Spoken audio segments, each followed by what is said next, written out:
Application ہے 12 بندوں والا، میں نے اس کو چیلنج کیا ہوا ہے. میں آپ کے پروڈیوسر کو ابھی سارا ریکارڈ دیتا ہوں.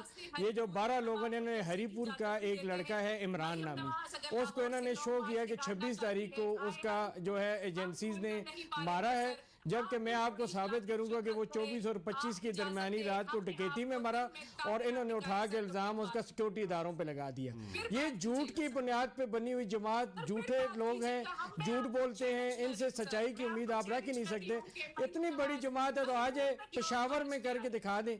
یہ تو ابھی تک آپس میں لڑ رہے ہیں. آپ کو تو یہ اس لیے نظر نہیں آئی اس کے پیچھے کیونکہ ان کو بشرا بی بی کا آرڈر نہیں تھا. وہاں پہ تو بشرا بی بی کا اپنا گروپ ہے. ابھی انہوں نے خود مان لیا کہ علی امین کی گروپنگ ہے.